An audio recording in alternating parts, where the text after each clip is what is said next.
Got it.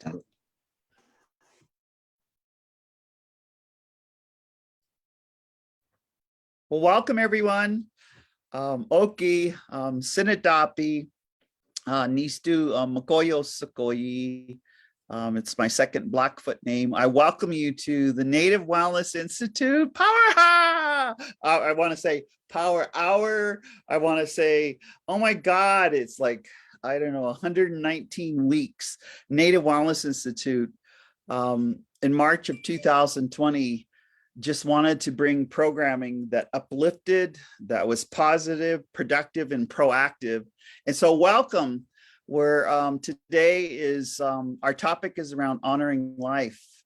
Our team is all over the place. Some are in Alaska, some are in Oklahoma, some are hiding out in Coeur d'Alene, some are driving down the streets of Arizona. So I just wanted to welcome you today. And our topic, we're calling it honoring life. And so I wanted to kind of just to kick into it and to start off here, because honoring life is, I think, a really different concept for indigenous or for tribal people. There's from the time of honoring life givers. So let's just start with that thought around honoring life givers. No matter where you go, you know, even if it's across Canada with First Nations and Métis, and even if, you know, now we're like pushing to 600 tribes in lower 48.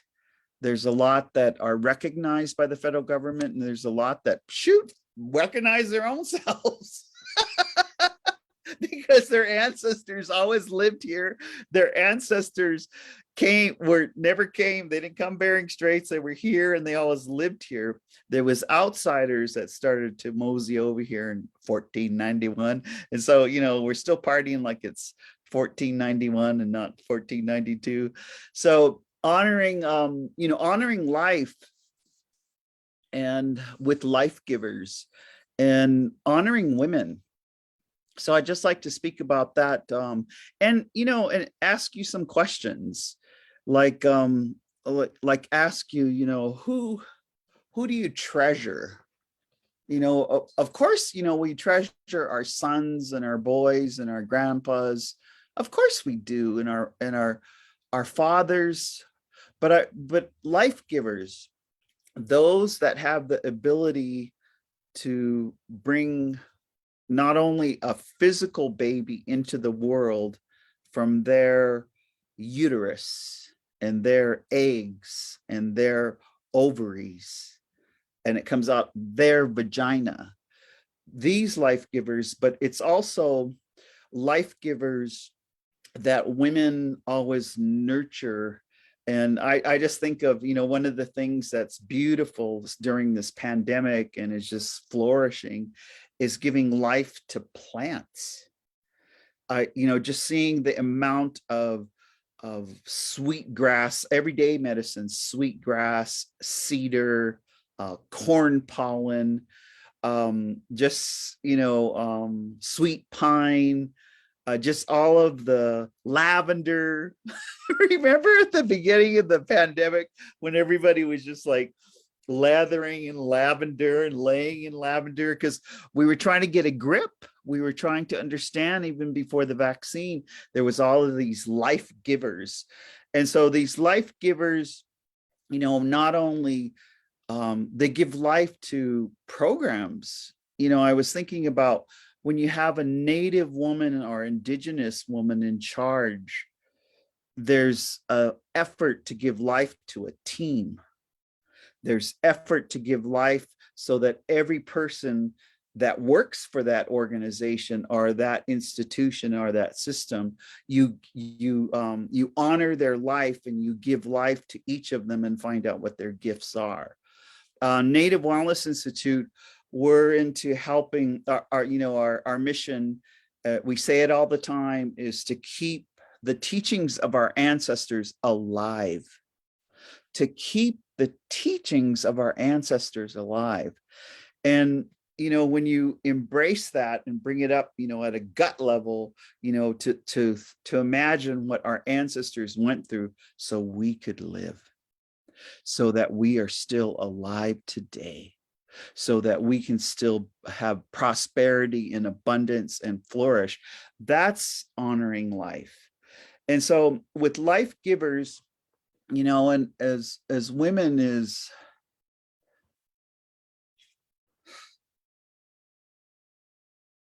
we don't quit when we love someone.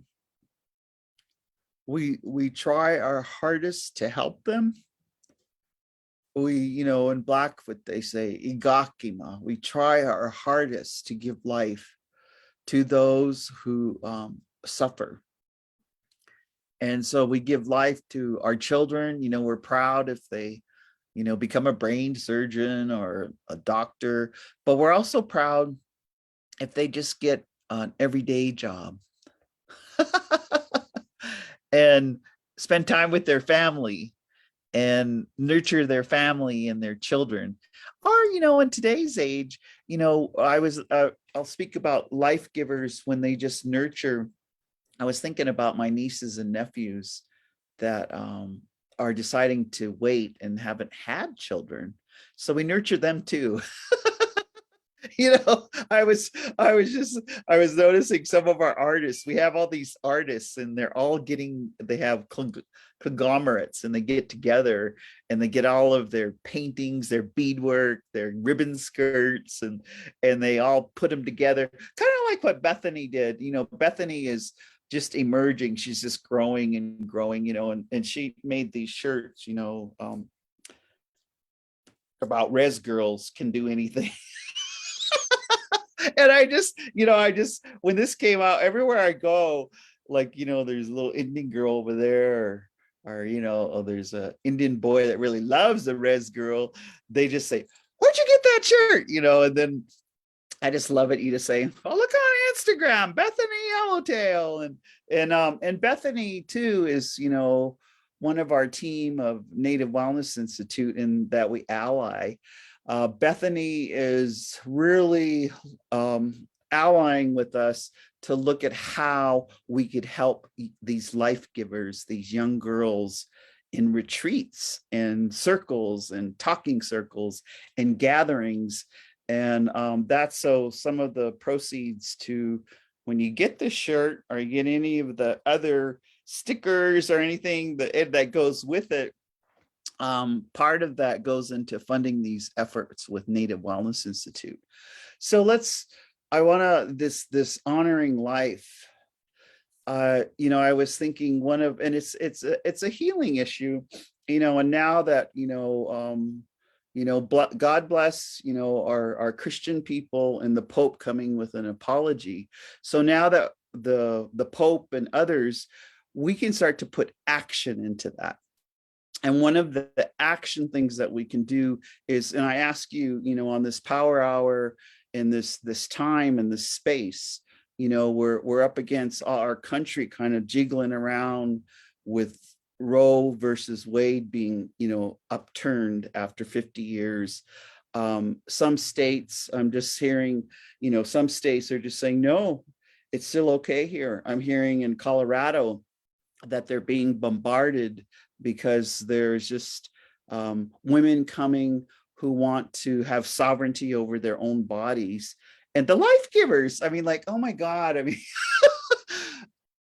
having sovereignty over your own body, a life giver, what a beautiful sacred concept, that you have the say-so about everything in your body, about your uterus, about your ovaries, about your breasts, about your mind, about your ears, about your liver, your kidney, to having sovereignty, a life giver. That's what this is about, honoring life.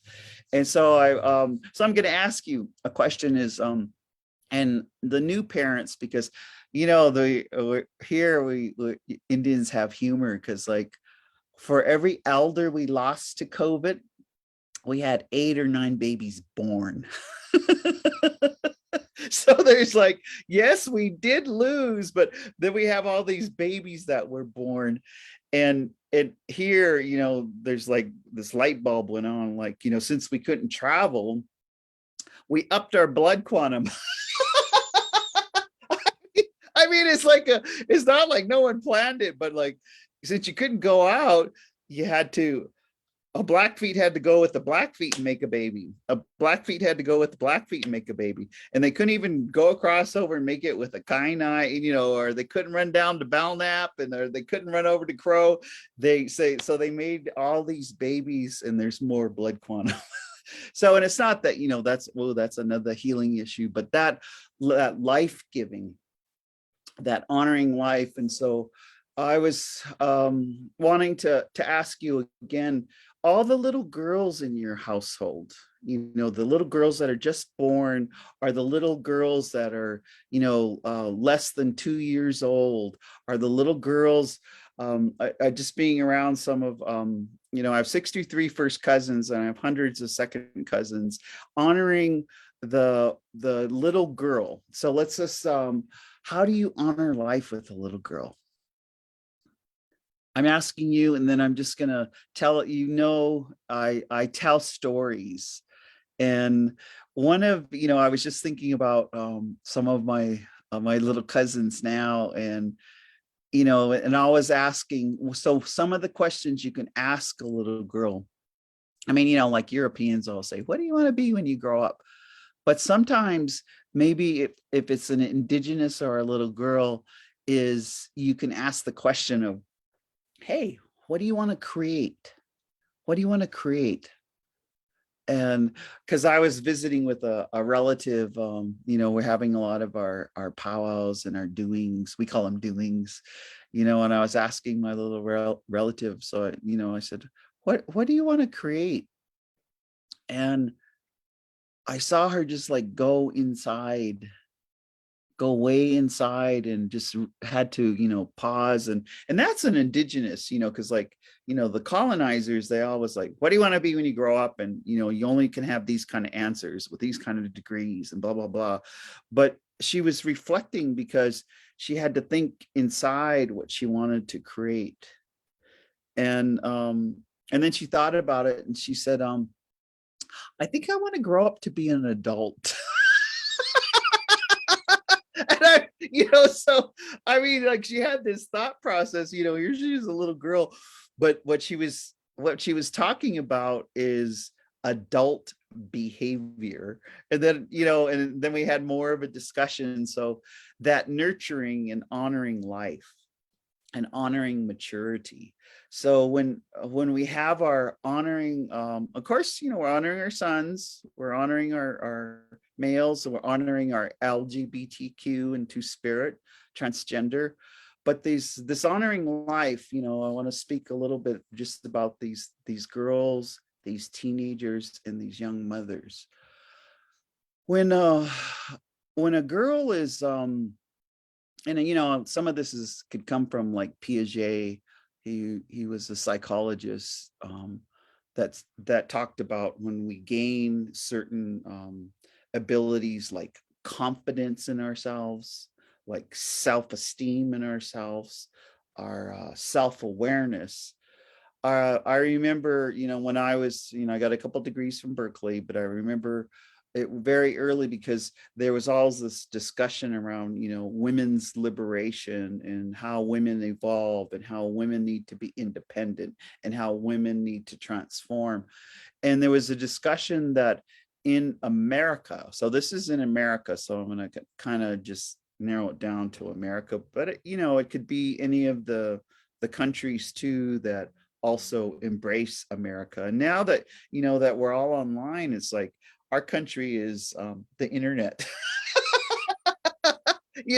But I remember them saying, and so think about this, is that about 9 years old, when a little life giver, and 9 years old, she doesn't have a menstrual cycle yet, except another thought if she eats a lot of processed foods, and there's a lot of processed foods in her family, the processed food, like if it's a processed chicken or a processed cow, and they gave them hormones there, and that little girl eats it, it can stimulate her to have her period and her menstrual cycle early, like 9 years old. Usually most life givers don't go through that rite of passage or that mature. It's a body maturity level of the ability to have a baby, that sacred time. But at 9 years old, if you and you guys, okay, so you have to go home and do your homework. All of your 9 year olds are, it could be 8, it could be 9.5 or 10-year-old girls, these honoring their life. We're gonna, so if talk to them, interact, go on a trip with them. I was thinking about our relative Ramona, a big head up at Kainai. They've been saving money, I don't know, for 5 years, and they took a bus load, and there was some 9-year-olds a bus load, 10-year-olds, there was teenagers, and they went from Canada, and they took them all the way down and took them to Disneyland. But of course they stopped, and they learned the history, because these were young people that they were trying to teach them the history of America, coming from Canada. But this 9-year-old, and when you visit with them, and I was just thinking, when you're visiting with a 9-year-old girl, she knows what she likes, and she's very directive. There's like a confidence level. She'll tell you what she wants to wear. She'll tell you how she wants her room decorated. She'll tell you where she wants to go. There's like a high self-esteem when she's about 9 years old. And something happens though, and when you have this honoring this life of this young girl, is around her, some people might start to give messages that are also encouraging.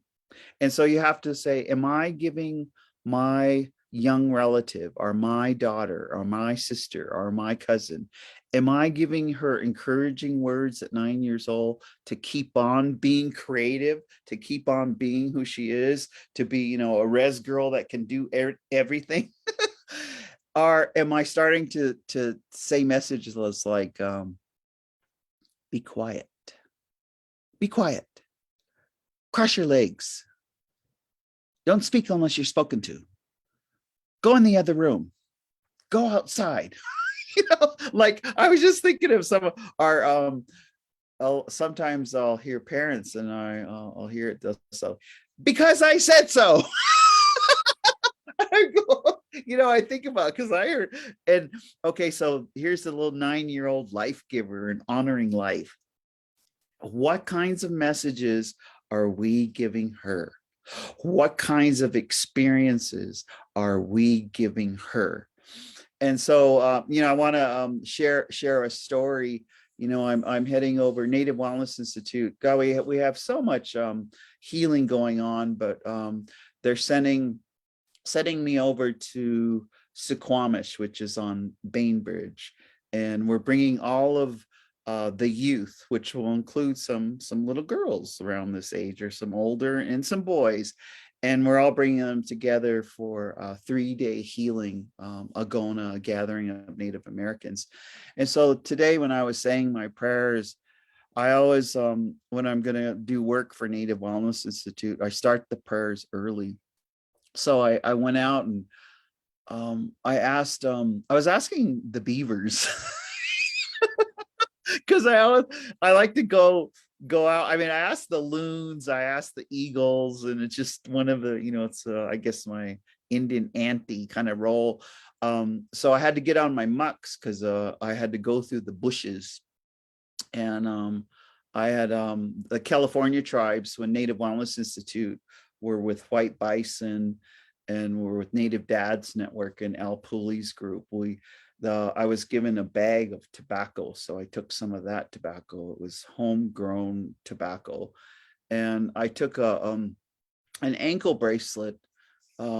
We danced with yellow Buster Yellow kidney for years, and people, at the end of that ceremony, often they would give you a bracelet or an anklet or a crown that they would make, and that was a real. So someone had given me years ago an ankle bracelet, and so I smudged it, and I just said prayers this morning, and I started to pray for these young people that I'm going to be working with, and on Bainbridge. So that story of, that young girl, what kinds of experiences. And so I was thinking, one of the experiences, and it's always fun, one of the activities that Native Wellness does, and it comes out of our healthy relationship curriculum, is, and no matter what the age, they could be young, teenage, 40s, 50s, 60s, we always do an exercise where we take the young men, we take the young girls, and then we take the young LGBTQ and two-spirit and transgender. And if there isn't in that group anyone that is safe enough or that self-identifies, then we also ask from the young men and the young women if someone would volunteer that loves an LGBTQ, transgender, or two-spirit, and volunteer to speak for them so that they have a voice if no one can step forward. And inevitably, it may be someone who hasn't chosen, non-binary, or there's others who just step forward. And so we take those three groups, and this is just an experience where you begin to honor life. And so we always ask, we ask the young men or the grown men, like, what's the ideal characteristics of a good Indian woman? And boy, and then we ask the young girls, or we ask the grown women, what's the ideal characteristics of a good Indian man? And then with the LGBTQ, two-spirit or transgender, we ask them to write the characteristics of a good partner. And so that exercise in itself is always fun, and it's always revealing, because they go off, and sometimes if the group is big, or sometimes just when they're having a lot of opinions, they can you can check on them in a half hour, and they say, no, we're not done. Our list our list, I mean, they get down with the characteristics and the internal kind of things that they're looking for in a partner to be compatible. And then inevitably, and I'll always say, in us facilitating this exercise, the men's list is always shorter, because sometimes it'll be maybe one page and maybe a page and a half. And then sometimes, and with little girls, our women, it'll be 4 pages long. They'll just tell you what the characteristics they want. And so I'm not going to say that any of the answers are more correct, because it's not about that. What it is about the evolution of someone that you think you're going to be compatible with. And the good things that come out, and this is, that like my little relative saying that they wanted to be an adult, is there's talk of kindness. There's talk of the ability to communicate, and to, even in disagreements, to talk it out till there's a settled reconciliation around opinions about. There's more of these internal, and often they'll say things like, I really want to be with someone who loves our people and wants to help our people and wants to encourage our people and wants to uplift our people. And so I think about, and it's not that exercise came from Tule River in the 80s with Gudgy Cook, who was a Mohawk midwife. And I just go back in time. She's now 50 years old, Priscilla, but I remember Priscilla when they used to do the exercise. and all the little boys would say they wanted, she had to be beautiful, she had to be skinny, and she had to know how to make tortillas. I just remember, and then here's Priscilla, the teenager, self-esteem, self-confident with all of her girls, and then they were saying answers like, I want someone who's honest, I want someone who doesn't cheat on me, I want someone who is looks handsome and clean. You think about how they answer the questions, and how, as we mature, that we bring life and we honor life. And so I was just thinking, how do we honor life? We're talking about our young sacred women, but I'm getting ready to go with my mom and our whole tribal council. We have a new tribal council. We have 5 new members, 1 reelected, but it's really kind of we're honoring the life. And one of the things that's being done today is a headdress, a kami poismanix, a headdress transfer to a young man who's been in the army and who has escalated into this veteran in special forces. And so his family has looked at in our tribal ways how they could honor his life because of all of the lives that he's honored as a veteran. And so they're doing it in many ways, but one of the ways is they had a headdress that was made for him, and he'll go through a transfer. And those are ceremonies that belong to the Blackfoot Confederacy, where there's the veteran that tells 4 coup stories. There's certain songs sang, and there's prayers said, and that's going to be happening here in about a half hour. And I guess that's in our team we always look at what to call our topics today. So I wanted to just talk about how we honor life. If you look at our veterans on any reservations in the urban area or on the reserve, you look at how there's a dignity to, there's an integrity to it. There's when you see them, they're the first that bring us in any of our doings, as a color guard.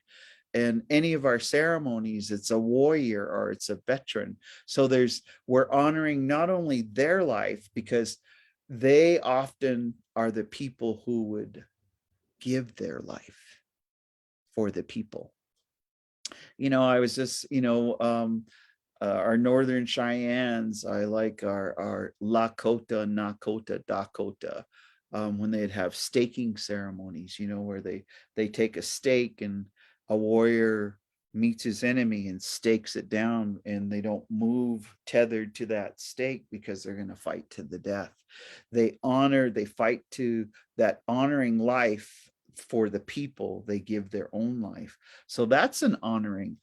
But let's I was thinking about what else is in some of the goodness that's happened during the summer is like all the reservations in Montana, because of the pandemic, they would have royalty, like we have Queen of Heart Butte, but there's royalty like Miss Upsalaga, Miss Crow Nation, there's Miss Blackfeet, there's Miss, there's all of this, and then there's Tiny Tots, and then in between, Junior Princess, and all of this honoring. And so one of the things and so this is an idea. We didn't get to have any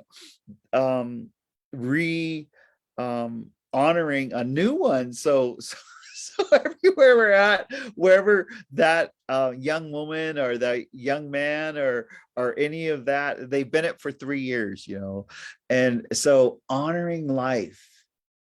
And I was just so really visit with those who had to hold the crown or hold the sash or hold that ambassador, that honoring life, and they've been doing it for 3 years.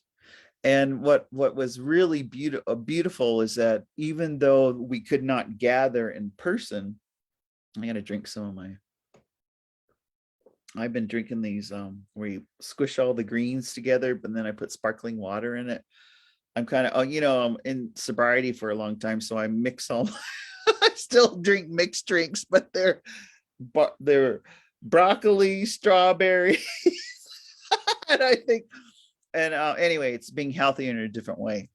So this honoring life, I was just looking at, we really got to give a pat on the back, give a hug, give gifts to those that honored that position for 3 years. And so that I see that happening, and then the brand new ones coming in and getting crowns and beaded crowns. That's a way to honor life. um I was another way to honor life is you can put in the comments how many of you are legally married. Because and I say legally because everybody said, well, what does that mean, and what does it mean to be, those of you who are in a committed marriage or a committed union, or you live in the same household and you refer to that person as, husband, wife, or my partner, or my whatever that commitment is, honor that life. We just had so many weddings. I mean, and I'm sure, out there in on your reservation and in the area, there's so many weddings. That's an honoring of life. What a beautiful way to honor life. The wedding that we attended, it was so beautiful because it was half kind of organized religion, and then it was Blackfoot. It was, and no judgment. Both ceremonies were done, but the one of the beautiful parts, and this was honoring life, was the two that got married. There was already 2 children involved. So to honor life, 4 of them got married. A little daughter, a little son, and then the man and the woman. And so the 4 of them honored life. And it was just so beautiful because when they read their vows, they also said vows to the little boy and to the little girl. And when they walked away after they were married, the 4 of them held hands and they were married. They honored the life. So I'm just like, oh my gosh, so that a wedding is another way to honor life. And this particular wedding, because and there's millennial weddings, there's old time weddings, and then people renew their vows. So in this was the first wedding that I went to where they just made an online source that you could contribute to their honeymoon, and they didn't want any other gifts. They didn't want 10 toasters or 40 blankets. They just wanted, if you want, your presence, but to come and to the invitation and to honor life at that wedding. But they also, just if you felt like you were inclined to contribute to their honeymoon, and just left it open. And so what's cool is everyone just says, well, I'm going to let them get there first, and then I'll put some funds in there. So it's kind of like, that's honoring life. Just think about that, this love of unconditional love, and to make a vow. And when they were making their vows, they wrote their own. And I was just looking at them because they were looking in each other's eyes, and they wrote their own, what they loved about each other, and honoring each other, and honoring that this other life besides their life, and how they were going to contribute to giving each other new life. And it was just and it was one of those, where everybody, when you're listening to them and their vows and this honoring life, you just start to cry. You see, that's what it's all about. It's about giving unconditional love and making a vow, and that's honoring life. And so and I wanted to talk about something I think is also important in honoring life. And because inevitably, Native Wellness Institute, we always, whatever group we're working with, we always say, how many of you got your Indian name? you know, and and some people, it's like, I don't, but some people, there might be a little bit of hesitancy, like, I don't have it. And then we say, well, how many of you want to get an Indian name? Woo! They're like, woo, they're all, and so that's honoring life. And there's some tribes now that's their goal in regrowing the wisdom, regrowing the healing, regrowing the life force in the tribe. Is their goal is to give everybody an Indian name. And I see it, even at our tribal college here, there's 38 tribal colleges. Our tribal colleges, at our Horn Society, there's always, even today, when our young veteran gets his stand-up headdress, he's also getting his Indian name. So remember that honoring life, it's just like, it's almost like maybe a goal in 2022 coming, doing so much healing from the pandemic. And remember, just learn about monkeypox. There is a vaccination, but honoring that life, we're at a place where we should get all of our Indian names by December 2022. But what does that mean when you get your Indian name? And I was with a group of young, it was mixed. It was Salish, Kootenai, Ponderay, Blackfeet, and they were all teenagers, and about half of them didn't have their Indian name. And so they talked, have a talking circle, why they want to get their Indian name. And inevitably the talk was that they wanted to respect their ancestors. They wanted to learn more about who they were, and that they wanted to operate within their tribal values. And so just to get their Indian name and honor that life by getting their Indian name. And that was just so refreshing. There was one Salish young man that got up and in the circle, and he got up, and you see his level of confidence, and just went to the middle of the circle. And he just said, well, since I got my Indian name, I feel like when I go out that it's an invisible, but he said, I feel like all my ancestors are walking with me into the room. I feel like all my ancestors are going with me to every event that I'm at. I feel like, and even I love some of our Indian shirts. I think it was Tilalap over there. They had a shirt that says, 3,000 ancestors are walking with me. I was like, jeez, like, here you walk into the room, and you can't be seen. I mean, like, I feel like, this is my mother's bedroom. Thanks, Mom, for letting me leave your bedroom. It's a Wi-Fi thing. So, when I'm in here, my mother is always, she's got sacred things, she's got sacred things here, but she's got one of the things that I've seen her always have in her home is some sun dancers. It's a painting, and it's where they got their eagle whistles. And I was looking at, my eagle whistle today, because when I was saying my prayer, Edward Little Dog would always go out and do that eagle whistle in the 4 directions to call the spirits when he was praying. And that painting she has over there. So whenever, I guess, like when I'm in my mom's room, or when you guys are in your grandpa's room or your grandma's room, or you're in she would say this is a church.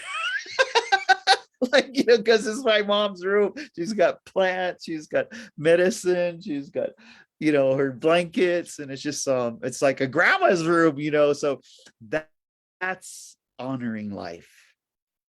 That's honoring life when you have all of that. You have this, you're sleeping, you're dreaming.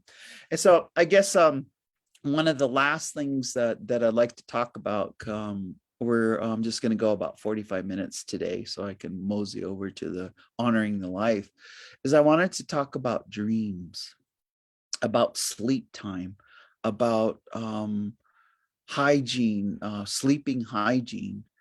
And over, Native Wellness Institute, one of I think I always think of Jolene, because she always likes to do hot pinning, where you just write, and it does, you don't care about grammar, you just write out.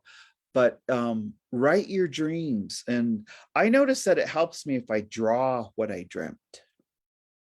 Because and especially, during the pandemic, it was, I have to go back through journals or dream journals, but honor your dreams, give your dreams life. And there isn't, someone you can Google. I guess there are some Google people you can Google and say, hey, what does my dream mean? And they'll charge you. Yeah, they're also going to charge you. Remember that? So maybe let's just talk about you and Creator. One of the things, pastascan, like tobacco.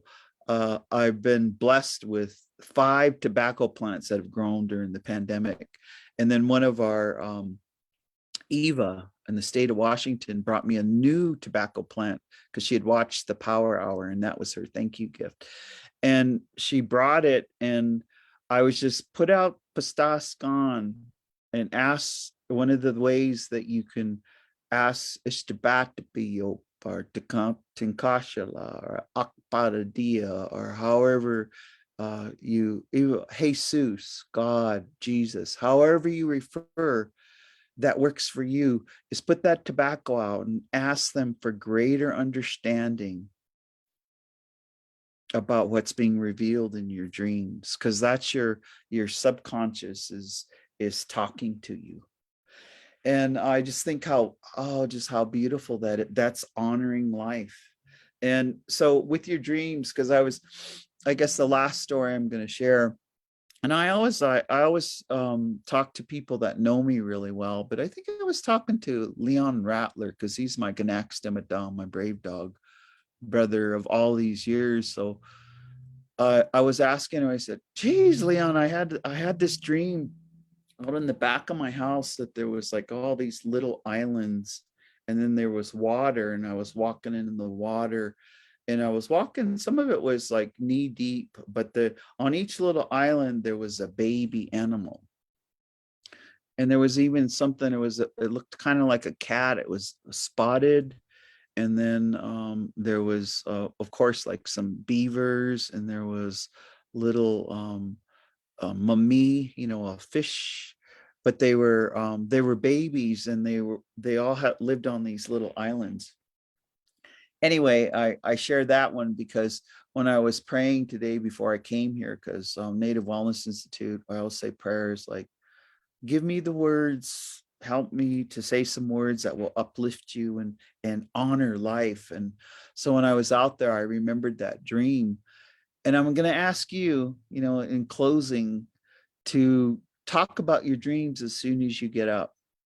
Draw your dreams, have dialogue about your dreams, because I think that, in this evolution and this transformation, from the universe and from the water, the sacred water, that's why I color my nails. I needed a reminder about the sacred water. All of that comes into your dreams, and it guides you. If you dream designs, we used to dream our designs on our lodges and our teepees. We used to dream designs on our Indian clothes. We used to dream designs, and even today, I mean, I'm going to go back to Bethany Hill too, because I just love this shirt. Pay attention to your dreams, and your dreams will guide you if you ask with that tobacco. And so I guess that's my closing message. And thank you, Shailene, for being for having my back. But I think, and I'm just gonna ask all of you, we heard there's some really good stuff happening on Reservation Dogs, and season 2 starts tonight on Hulu. So please watch it, and you can heal with some laughter. So with that, Kitakito Matsuno, and we'll close it down. Thank you.